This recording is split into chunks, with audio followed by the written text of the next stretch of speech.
Hi everyone, this is Prashant from academics for CSE.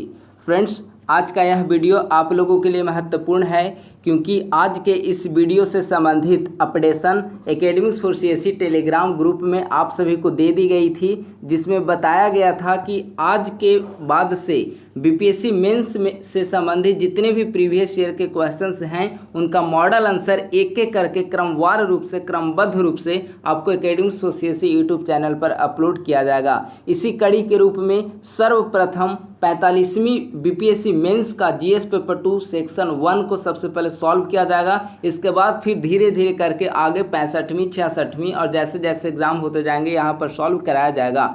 लेकिन एक महत्वपूर्ण सूचना है, अगर अभी तक आप लोगों ने हमारे टेलीग्राम चैनल को ज्वाइन नहीं किया गया है तो नीचे दिए गए डिस्क्रिप्शन बॉक्स से या फिर हमारा जो चैनल का अबाउट सेक्शन है वहाँ पर हाइपर लिंक दिया गया है टेलीग्राम चैनल का, आप वहाँ ज्वाइन कर लें ताकि इससे संबंधित अपडेशन आप सभी को निरंतर प्राप्त होता रहे। तो चलिए आज का वीडियो प्रारंभ करते हैं, लेक्चर प्रारंभ करते हैं। आज के इस वीडियो के रूप में 45वीं बीपीएससी मुख्य परीक्षा जीएस पेपर 2 सेक्शन 1 यानी कि इंडियन पॉलिटी से संबंधित पहला जो प्रश्न है उसका मॉडल आंसर आज डिस्कस किया जाएगा। मॉडल आंसर का प्रश्न है, भारत में साझा राजनीति के आविर्भाव के मुख्य कारण क्या हैं? इन साझों की संभावनाओं का विवेचन कीजिए। अगर इसे इंग्लिश वर्जन में देखा जाए तो what are the main reasons for the emergence of coalition politics. देखिए, कोएलिशन पॉलिटिक्स यहाँ मैंने इंग्लिश इसीलिए लिखा है क्योंकि यहाँ पर साझा राजनीति लिखा गया है। साझा राजनीति को ही दूसरे शब्दों में गठबंधन की राजनीति कहा जाता है। Discuss the prospects of this collisions यानी कि इन जो साझों की संभावनाओं की विवेचन करें, यानी कि गठबंधन की राजनीति जो है इसकी क्या संभावनाएं हैं भारत में, कैसे अवसर हैं, कैसे हमारे लिए यह मुनाफे की राजनीति है, फायदे की राजनीति है, हमारे देश हित में गठबंधन की राजनीति किस प्रकार से सार्थक है। तो आज के मॉडल आंसर का यही प्रश्न है और आज के इस वीडियो में इस प्रश्न का मॉडल आंसर आप लोगों के साथ डिस्कस किया जाएगा। तो सबसे पहले किसी भी आंसर को लिखने का तरीका हमने डिस्कस किया है। आंसर को 4 फॉर्मेट में लिखा जाएगा। सबसे पहले आंसर का आपको इंट्रो पार्ट देना है, उसके बाद मेन बॉडी पार्ट देना है, फिर आपको कंक्लूड करना है। मेन बॉडी में 2 पार्ट होंगे, पक्ष और विपक्ष में प्रश्नानुसार आपको इसे सॉल्व करना होगा। तो यहाँ प्रश्न के 2 सेक्शन हैं। पहला सेक्शन में तो आप इंट्रोडक्शन लिखेंगे, इंट्रोडक्शन के बाद संक्षेप में आप बताएंगे कि भारत में किस प्रकार से गठबंधन की राजनीति भारतीय राजनीतिक व्यवस्था की एक महत्वपूर्ण केंद्र बिंदु बना हुआ है। तत्पश्चात आपको बताना है कि आखिर भारत में गठबंधन की राजनीति के आविर्भाव के क्या कारण हैं और अंतिम में आपको बताना है कि इन गठबंधन की राजनीति में भारत में क्या क्या संभावनाएं दिखती है, भारत में इसके पक्ष में तर्क आपको प्रस्तुत करने हैं और अंत में आपको निष्कर्ष देते हुए इस प्रश्न को कंक्लूड करना है, इस उत्तर को कंक्लूड करना है। तो आइए सबसे पहले इसका इंट्रोडक्शन पार्ट का डिस्कशन देखते हैं। भारत में संवैधानिक रूप से संसदीय शासन व्यवस्था को अपनाया गया है। अब प्रश्न है कि आप सोचेंगे कि यहाँ पर संसदीय शासन व्यवस्था का जिक्र हमने क्यों किया, क्योंकि भारत में जो गठबंधन की राजनीति है, भारत की जो राजनीतिक व्यवस्था है वह संसदीय व्यवस्था के इर्द गिर्द घूमती है। संसदीय व्यवस्था की ही देन है कि भारत में गठबंधन की राजनीति आज देखने को मिल रही है। तो भारत में संवैधानिक रूप से संसदीय शासन व्यवस्था को अपनाया गया है। यहाँ पर मैं आपको डिटेल कर दूँ कि संवैधानिक रूप से जो चर्चा किया गया है इसका मतलब भारतीय संविधान के आर्टिकल 24 एवं आर्टिकल 25 में केंद्र स्तर पर संसदीय व्यवस्था की चर्चा की गई है और आर्टिकल 163 एंड आर्टिकल 164 में राज्य स्तर पर संसदीय शासन व्यवस्था की चर्चा की गई है। यानी कि भारत में संवैधानिक रूप से संसदीय शासन व्यवस्था को अपनाया गया है। संसदीय शासन व्यवस्था के अंतर्गत सदन में बहुमत प्राप्त करने वाला राजनीतिक दल ही शासन व्यवस्था का संचालन करता है। जब चुनाव में किसी भी एक राजनीतिक दल को स्पष्ट बहुमत प्राप्त नहीं होता है तब 2 या 2 से अधिक राजनीतिक दल मिलकर सरकार का गठन करते हैं और ऐसी सरकार को, ऐसी शासन व्यवस्था को साझी सरकार, गठबंधन की सरकार कोलिशन गवर्नमेंट के रूप में, कोलिशन गवर्नमेंट के नाम से जाना जाता है। तो हमने इंट्रोडक्शन के पार्ट में सबसे पहले 1-2 लाइन की संक्षेप इंट्रोडक्शन दिया और उसके बाद आखिर साझी की राजनीति क्या है, साझी की सरकारें क्या है, गठबंधन की राजनीति क्या है, इसे डिफाइन किया। अब सेकंड पैराग्राफ में संक्षेप में हम बताएंगे कि आखिर भारत में गठबंधन की राजनीति किस प्रकार से हावी रही है और एक क्रमबद्ध रूप से स्वतंत्रता के बाद से वर्तमान समय तक यहाँ पर सिनेरियो मैं प्रस्तुत करूंगा आप लोगों के समक्ष। साझी राजनीति यानी कि गठबंधन की राजनीति भारतीय राजनीतिक व्यवस्था की एक महत्वपूर्ण विशेषता है। बहुदलीय राजनीतिक व्यवस्था के स्वरूप ने साझी राजनीति के विकास में महत्वपूर्ण भूमिका का निर्वाह किया है। अब प्रश्न है, इस स्टेटमेंट को आपको समझना है कि बहुदलीय राजनीतिक व्यवस्था ने आखिर साझी राजनीति के विकास में महत्वपूर्ण भूमिका का निर्वाह कैसे किया। तो बहुदलीय राजनीतिक व्यवस्था का मतलब होता है जहां पर एक से अधिक राजनीतिक दल, दो से अधिक राजनीतिक दल, एक से अधिक राजनीतिक दल तो द्विदलीय भी हो सकते हैं, लेकिन बहुदलीय राजनीतिक व्यवस्था यानी कि दो से अधिक राजनीतिक दल, 2+ राजनीतिक दल होंगे। तो अब भारत में देखिए कई सारे राजनीतिक दल हैं। भारतीय राष्ट्रीय कांग्रेस है, भारतीय जनता पार्टी है, तृणमूल कांग्रेस, जनता दल, राष्ट्रीय जनता दल, जनता दल यूनाइटेड, समाजवादी पार्टी, बसपा, कई सारे है ना, कम्युनिस्ट पार्टी, कई सारे राजनीतिक दल हैं। तो बहुदलीय राजनीतिक व्यवस्था के स्वरूप ने, और यह स्वाभाविक है कि अगर कई सारे राजनीतिक दल होंगे तो वहां पर चुनाव के दौरान स्पष्ट बहुमत प्राप्त करने में मुश्किलें आएंगी और इससे फिर गठबंधन की राजनीति को बढ़ावा मिलेगा।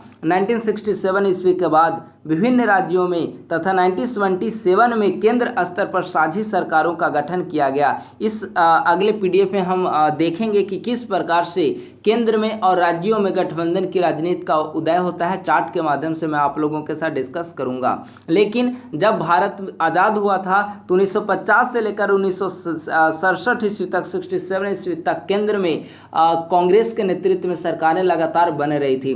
भारत में निस्संदेह बहुदलीय राजनीतिक व्यवस्था विद्यमान थी, लेकिन बहुदलीय राजनीतिक व्यवस्था के अंतर्गत भी एक दल का प्रभुत्व था और वह थी भारतीय राष्ट्रीय कांग्रेस। जैसे अभी वर्तमान समय में आप कह सकते हैं कि भारतीय जनता पार्टी का इन्फ्लुएंस केंद्र स्तर पर और विभिन्न राज्यों में देखने को मिल रही है।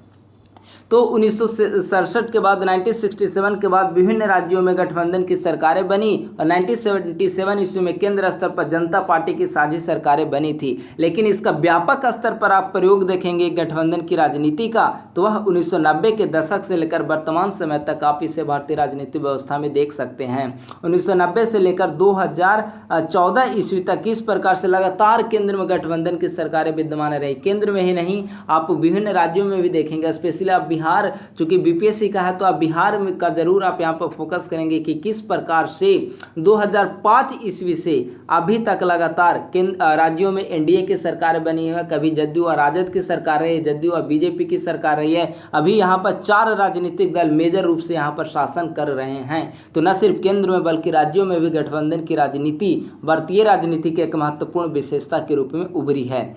अब यहाँ पर चार्ट के रूप में देखिए यहाँ पर इस चार्ट को आगे समझने की थोड़ा कोशिश करिए।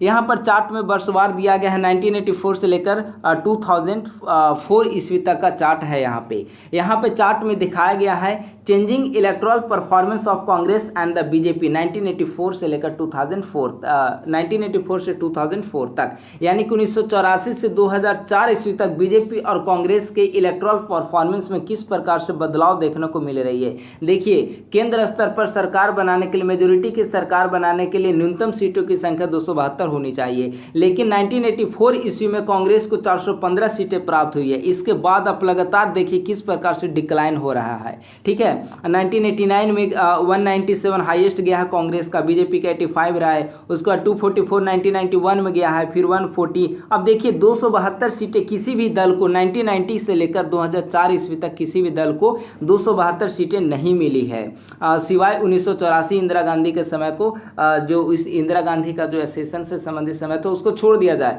अब 90s के दशक से लीजिए, 1989 से लीजिए 2004 ईस्वी तक 272 सीटें किसी को प्राप्त देखने को नहीं मिल रही है। तो केंद्र में गठबंधन की राजनीति को यह दर्शा रहा है। अगले डायग्रामों में आप 2014 तक आप इसे अच्छे से समझिए। वोट शेयर यहाँ पे दर्शाया हुआ, आप उसे पीडीएफ से देख सकते हैं। यहाँ पर दिखाया हुआ है यहाँ पे 1998 ईस्वी से लेकर 2014 ईस्वी तक। देखिए, ये जो ब्लैक का है वो बीजेपी का परफॉर्मेंस दिखा रहा है, पिंक कलर में कांग्रेस का परफॉर्मेंस दिखा रहा है, और ये जो ब्लू कलर है अदर पार्टीज, जिसमें रीजनल पार्टीज भी शामिल है, इसका परफॉर्मेंस दिखा रहा है। तो अब देखिए कि किस प्रकार से सीटों में यहाँ पर रीजनल पार्टीज अदर का परफॉर्मेंस बढ़ रहा है। 1999 में देखिए कांग्रेस सिकुड़ रही है, बीजेपी लगभग सेम स्थिति में है। 2014 में देखिए कांग्रेस सिकुड़कर कहाँ तक पहुँच गई और बीजेपी देखिए कहाँ तक पहुँच गई, लेकिन इसके बावजूद भी रीजनल पार्टी का परफॉर्मेंस लगातार बना हुआ है। रीजनल पार्टी जो है वहाँ पर लगातार अच्छे परफॉर्मेंस कर रही, सीटों की संख्या लगभग इनका सेम बना हुआ, चाहे भी केंद्र में कांग्रेस किसी भी एक दल का स्पष्ट बहुमत क्यों न प्राप्त हो। क्यों, अगर यह लॉजिक, अगर यहाँ पर कांग्रेस बीजेपी की स्पष्ट बहुमत प्राप्त हुई है तो स्वाभाविक है कि क्षेत्रीय दलों की सीटें कम होनी चाहिए, लेकिन नहीं, कांग्रेस की जो सीटें थी उन सभी सीटों को क्षेत्रीय दलों ने झटक लिया। तो ऐसी स्थिति में क्षेत्रीय दलों का परफॉर्मेंस लगातार यहाँ पर बना हुआ है। तो इस प्रकार से हमने 1984 से 2014 ईस्वी तक किस प्रकार से क्षेत्रीय दलों का परफॉर्मेंस रहा है उसे हमने दिखाया। अब प्रश्न का जो पहला सेक्शन था कि भारत में साझी राजनीति के आविर्भाव के क्या प्रमुख कारण हैं या गठबंधन की राजनीति के उदय के क्या कारण हैं, तो इसे कारण को देखते हैं, जिसमें सबसे पहला कारण है बहुदलीय राजनीतिक व्यवस्था। बहुदलीय राजनीतिक व्यवस्था ऐसी शासन व्यवस्था को, ऐसी राजनीतिक व्यवस्था को कहा जाता है जिसमें 2 से अधिक दलें विद्यमान हो। और यह स्वाभाविक है कि अगर एक सीट पे 2 या अधिक दल, जितने कम दलों के बीच फाइट होगी गठबंधन की बहुमत आने की संभावना उतनी ही अधिक होगी। लेकिन एक ही सीट पर अगर 10 दल 20 दलों के बीच फाइट होती है तो यह उम्मीद कम होगी कि स्पष्ट बहुमत किसी को प्राप्त हो। तो बहुदलीय राजनीतिक व्यवस्था ने गठबंधन की राजनीति के उदय में महत्वपूर्ण भूमिका का निर्वहन किया है। एक दूसरा सबसे महत्वपूर्ण कारण है असंतुलित विकास। असंतुलित विकास कहने का मतलब है कि विभिन्न क्षेत्रों के बीच असंतुलित विकास, जैसे बिहार यूपी के जो बेल्ट है वो काफ़ी ज़्यादा पिछड़ा हुआ है। महाराष्ट्र, गुजरात, कर्नाटक, ये सब जो बेल्ट है वह काफ़ी ज़्यादा डेवलप्ड माना जाता है। तो ऐसी स्थिति में जब असंतुलित विकास होगा तो यहाँ पर राजनीतिक लामबंदी बढ़ेगी। राजनीतिक लामबंदी बढ़ने के कारण लोग अपने क्षेत्र के विकास के लिए काफ़ी ज़्यादा जागरूक हो जाएंगे और ऐसी स्थिति में विभिन्न राजनीतिक दल गठित करेंगे कि विकास के नाम पर ये राजनीतिक दल वो राजनीतिक दल का गठन होगा और परिणाम यह होगा कि गठबंधन की राजनीति को बल मिलेगा। अगला है क्षेत्रीय विविधता। अब देखिए कि क्षेत्रीय विविधता, कई सारे राजनीतिक दल इसी आधार पर बने हुए हैं, धर्म, जाति, वंश, लिंग आदि के आधार पर बने हुए। कई सारे ऐसे राजनीतिक दल हैं जो एक धर्म विशेष, एक जाति विशेष आदि का प्रतिनिधित्व करते हैं। यहाँ पर किसी एक स्पष्ट राजनीतिक दल को आपको मेंशन नहीं करना होगा, लेकिन आप लिख सकते हैं कि जाति के आधार पर, धर्म के आधार पर, क्षेत्र के आधार पर क्षेत्रवाद को मुद्दा बनाकर मराठावाद की राजनीति की जाती है, बिहारी अस्मिता की राजनीति, बंगाली अस्मिता की राजनीति। ये सब जो है कहीं ना कहीं क्षेत्रीय विविधता के कारण, और इससे क्षेत्रवाद को बढ़ावा मिलता है और क्षेत्रीय दल जो हैं वह काफ़ी ज़्यादा सशक्त होते हैं। यहाँ अगर एग्जाम्पल के रूप में मैं चर्चा करूँ तो आप बंगाल का हालिया इलेक्शन को आप चर्चा में ले सकते हैं, जहाँ पर ममता बनर्जी के रूप में बंगाली अस्मिता वर्सेस बाहरी चुनाव में कहा जा रहा था, बंगाली वर्सेस बाहरी, बिहार में बिहारी वर्सेस बाहरी। तो कहीं भी जब चुनाव होंगे तो इस तरह का अगर मुद्दा आता है तो यह है कि क्षेत्रवाद का मुद्दा वहाँ पर ज़्यादा प्रभावी हो रहा है। जबकि होना क्या चाहिए, चुनाव के समय पे जनता की जो मूलभूत जो इशूज हैं उसे उठाया जाना चाहिए। लेकिन इसके कारण कहीं ना कहीं क्षेत्रीय विविधता के कारण ऐसे देखने को मिलती है और इससे उपराष्ट्रवाद की भावना जनता के मन में विकसित होती है और वह क्षेत्रीय दल के पक्ष में लामबंद होते हैं। परिणाम यह होता है कि केंद्र में किसी दल का स्पष्ट बहुमत नहीं मिलेगी, क्षेत्रीय दलों का परफॉर्मेंस अधिक अच्छा होगा। ऐसी स्थिति में गठबंधन की राजनीति को बल मिलेगा। अगला है वैश्वीकरण का प्रभाव। यह बहुत महत्वपूर्ण है कि आखिर वैश्वीकरण का हमारे गठबंधन की राजनीति से क्या लेना देना।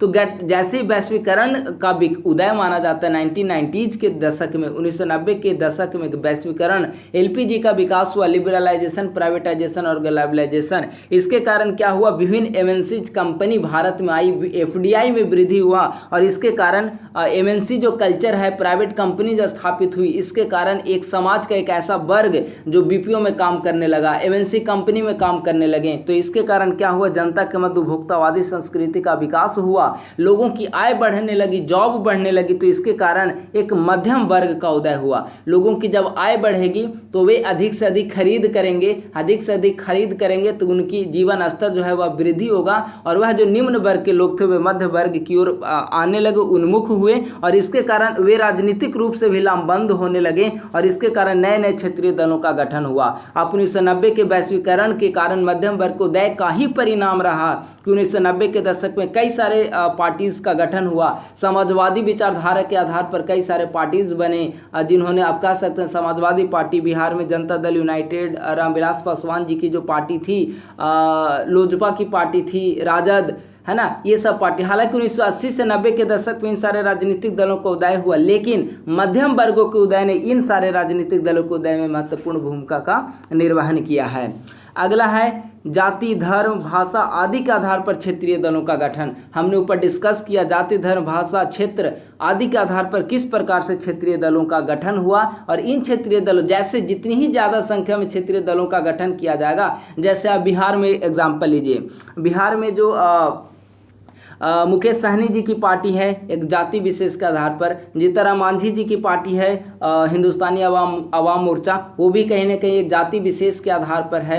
आप राजद को लीजिए, जदयू को लीजिए, भाजपा में भी कुछ विशेष जो 2-3 कास्ट फैक्टर हैं वहाँ पे भी काफ़ी ज़्यादा हावी है, और 2-3 कास्ट को काफ़ी ज़्यादा वहाँ पर वरीयता दी जाती है। तो आप कह सकते हैं कि जितनी ज़्यादा विविधता, जितनी ज़्यादा मात्रा में विविधता होगी, क्षेत्रीय दलों का इमर्जेंस उतनी ही बृहद स्तर पर होगा, और इसके कारण हमें गठबंधन की राजनीति को बल मिलेगा। राष्ट्रीय राजनीतिक दलों के जनाधार में कमी, यह सबसे बहुत महत्वपूर्ण पॉइंट है। आप 1990 के दशक के बाद देखेंगे तो भारत की राजनीति में कोई ऐसा पर्सनालिटी रहा ही नहीं जिसके आधार पर देश की जनता लामबंद हो सके, राष्ट्रीय एकीकरण की भावना, फीलिंग आ सके उनमें। 2004 के भी बात देखिए, अब बेशक कुछ क्षण जो पीरियड रहा 1998 से लेकर 2004 जब अटल बिहारी वाजपेयी जी की सरकार थी तो थोड़ी बहुत लामबंदी देखने को मिली, लेकिन 2004 में उनकी सरकार नहीं बन पाई, तो कहीं ना कहीं उनमें भी वह क्षमता नहीं थी जो अपनी सरकार को एक बहुमत की स्थिति में ला सके। लेकिन 2014 के बाद कहीं ना कहीं राजनीतिक दलों, जो राष्ट्रीय राजनीतिक दल थे, भाजपा जैसे पार्टी जो थी, उनका जनाधार में वृद्धि होता है, एक व्यक्ति विशेष पार्टी बन जाती है, एक व्यक्ति विशेष के आधार पर वोट मांगे जाते हैं, इसके कारण जनाधार में भी वृद्धि होती है। और लोकप्रिय नेता के नाम पर राष्ट्रीय राजनीति में अगर कोई लोकप्रिय नेता उभरेंगे जिसका आधार पर होता है ना कि लामबंदी हो जाए, पूर्ण बहुमत की सरकार बनानी है, हमारी जो समस्याएं हैं उसे सॉल्व करानी है, तो ऐसी स्थिति में क्या होगा, राष्ट्रीय राजनीतिक दल जो होंगे उसको ज़्यादा वोट मिलेंगे, और परिणाम स्वरूप क्या होगा कि एक बहुमत की सरकार बनेगी। लेकिन अगर राष्ट्रीय राजनीतिक दलों के जनाधार में कमी देखने को मिलेगी, लोकप्रिय नेताओं का अभाव मिलेगा, तो ऐसी स्थिति में क्या होगा, क्षेत्रीय दलों को ही बढ़ावा मिलेगा। वर्तमान समय की राजनीतिक व्यवस्था तो आप इसे समझ सकते हैं, विपक्ष में किसी भी एक लोकप्रिय नेताओं के अभाव ने क्षेत्रीय दलों के किस प्रकार से उनकी महत्व में वृद्धि की है, आप इसे वर्तमान सिनेरियो में देख सकते हैं। टीएमसी की भूमिका को आप देखिए वर्तमान समय में, आप राष्ट्रवादी कांग्रेस पार्टी रकाम शरद पवार जी की पार्टी को देखिए, तो आप इसे वर्तमान स्थिति में भी समझ सकते हैं। अब प्रश्न का दूसरा डायमेंशन था कि आखिर साझी राजनीति की क्या संभावनाएं हैं। भारत में साझी राजनीति की विभिन्न संभावनाएं सामाजिक, आर्थिक, राजनीतिक आदि क्षेत्रों में देखने को मिलती है। इसे निम्नलिखित रूपों में समझा जा सकता है। साझी राजनीति की क्या संभावनाएं हैं। सबसे महत्वपूर्ण संभावना यह है कि जब अगर साझी राजनीति का विकास बड़े स्तर पर होगा तो संतुलित विकास को बढ़ावा मिलेगा। विभिन्न क्षेत्रों से संबंधित क्षेत्रीय दलों का हिस्सेदारी राष्ट्रीय राजनीति में, राष्ट्रीय सरकार में बढ़ेगी। इसके कारण क्या होगी कि बार्गेनिंग जो फेडरलिज्म होता है उसका बढ़ावा मिलेगा, और इसके कारण संतुलित विकास होगा और देश के सभी क्षेत्रों का समान रूप से विकास होगा। उदाहरण के लिए आप ले सकते हैं कि जब केंद्र में बिहार के राजनीतिक दलों जैसे यूपीए 1 यूपीए 2 के समय लालू यादव जी की जो पार्टी थी, आप यहाँ पर राजद लिख सकते हैं, तो राजद की जो पार्टी थी तो उस समय उनकी हिस्सेदारी रही। उस दौरान आप देखिए बिहार में आप जो इंडस्ट्री वगैरह है रेलवे से संबंधित उसकी स्थापना हुई, तो कहीं ना कहीं ये संतुलित विकास इसको बढ़ावा मिलेगा। वर्तमान समय में देखिए जदयू अलायंस पार्टनर के रूप में केंद्र में शामिल हुई है, तो आप जदयू जब से शामिल हुए आप देख सकते हैं कि बिहार में किस प्रकार से इंडस्ट्री को लेकर फोकस किया जा रहा है। बिहार में एयरपोर्ट के डेवलपमेंट से रिलेटेड फोकस किया जा रहा है। इसके अलावा इंफ्रास्ट्रक्चर बिल्डिंग से रिलेटेड, इंफ्रास्ट्रक्चर डेवलपमेंट से रिलेटेड फोकस किया जा रहा है। अगला जो संभावना है सबसे ज़्यादा महत्वपूर्ण क्षेत्रीय आकांक्षाओं की पूर्ति होगी। अगर हमने बताया कि विभिन्न राज्यों से राजनीतिक दलों की जब भागीदारी बढ़ेगी तो कहीं न कहीं क्षेत्रीय आकांक्षाएं, जनता की जो समस्याएं हैं उस पर फोकस किया जाएगा और उसे दूर करने की दिशा में कार्य किया जाएगा। राजनीतिक भागीदारी में भी वृद्धि होगी, क्योंकि अधिक से अधिक जब क्षेत्रीय दल शामिल होंगे तो वे जो क्षेत्रीय दल होते हैं वे विभिन्न जाति, विभिन्न धर्म, विभिन्न भाषाई विविधता आदि का प्रतिनिधित्व कर रहे होते हैं। तो ऐसी स्थिति में एक क्षेत्रीय दल भले ही शामिल हो, लेकिन वह कई सारे जनता का, कई सारे विभिन्न वर्गों का, समूहों का वह राजनीतिक प्रतिनिधित्व कर रही होती है।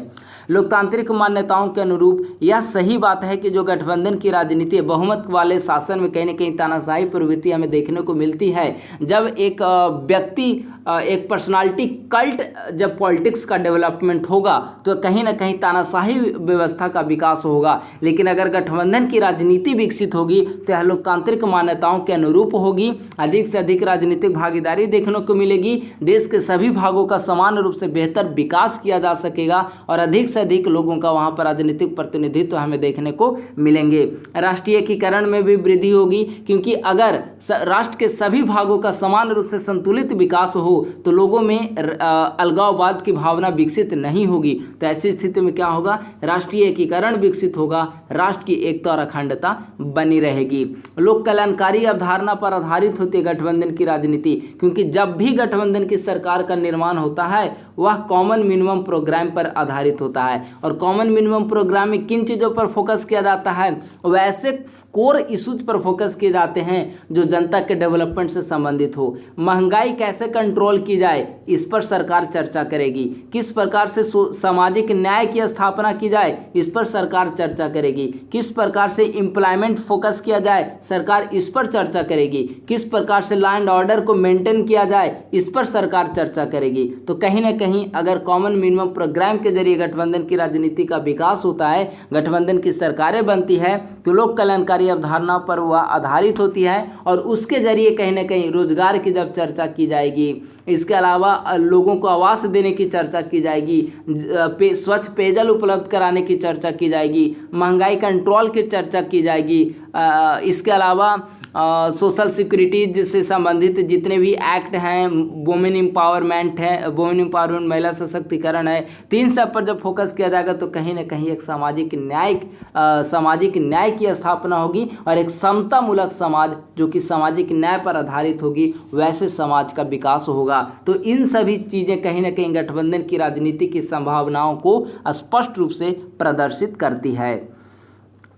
निष्कर्षतः साझी राजनीति भारतीय राजनीतिक व्यवस्था की एक महत्वपूर्ण अवधारणा के रूप में विकसित हुई है। बहुदलीय राजनीतिक व्यवस्था ने इसे और अधिक सशक्त बनाया है। विभिन्न क्षेत्रीय एवं राष्ट्रीय राजनीतिक दलों में लोकतांत्रिक प्रक्रिया में बल देकर साझी राजनीति के जरिए समतामूलक एवं न्यायपूर्ण भारतीय समाज की स्थापना की जा सकती है। तो इस प्रकार से गठबंधन की राजनीति, साझी सरकार भारतीय सामाजिक व्यवस्था के लिए, भारतीय राजनीतिक व्यवस्था के लिए, समतामूलक समाज के लिए, न्यायपूर्ण आधारित भारतीय समाज के विकास के लिए साझी सरकार का होना अत्यंत आवश्यक है। और साझी सरकार हमारे लोकतांत्रिक मान्यताओं के अगर अनुरूप हो तो इससे हमारे देश का विभिन्न रूपों में विकास संभव है। तो इस प्रकार से आज का मॉडल आंसर का डिस्कशन समाप्त हुआ है। अंत में एक महत्वपूर्ण सूचना फिर से आप सभी के लिए है। Academics for CSC YouTube channel के द्वारा यह निर्णय लिया गया है कि 45वीं बीपीएससी से लेकर अभी तक जितने भी बीपीएससी के द्वारा मेंस परीक्षा आयोजित किए गए हैं उससे संबंधित सॉल्यूशन या उन प्रश्नों का मॉडल आंसर यूट्यूब चैनल पर निरंतर अपलोड किया जाए ताकि आप लोग अपने मेंस आंसर राइटिंग डेवलपमेंट से संबंधित कार्य विशेष रूप से कर सकें। और इससे संबंधित किसी भी प्रकार की अपडेशन आपको academics for CSC YouTube channel पर ही, academics for CSC Telegram channel पर आप लोगों को अवेलेबल कराई जाती है। और इससे ग्रुप को ज्वाइन करने के लिए आप अवार्ड सेक्शन में जाकर हाइपर लिंक के जरिए आप ज्वाइन कर सकते हैं, या इस यूट्यूब वीडियो के आप अवार्ड सेक्शन जो लिंक दिया हुआ है यहाँ पर भी आप कर सकते हैं। यह मॉडल आंसर जो है विभिन्न टॉपिक से संबंधित इसका मॉडल आंसर डिस्कस किया जाएगा। और यह जो मॉडल आंसर जो यहाँ पर डिस्कस किया जाता है वह इसमें कह सकते हैं कि आप एक मॉडल आंसर के रूप में यहाँ पर डिस्कस किया। Thank you so much. हमारी अगली वीडियो के लिए आप हमारे यूट्यूब चैनल से जुड़े रहें। धन्यवाद।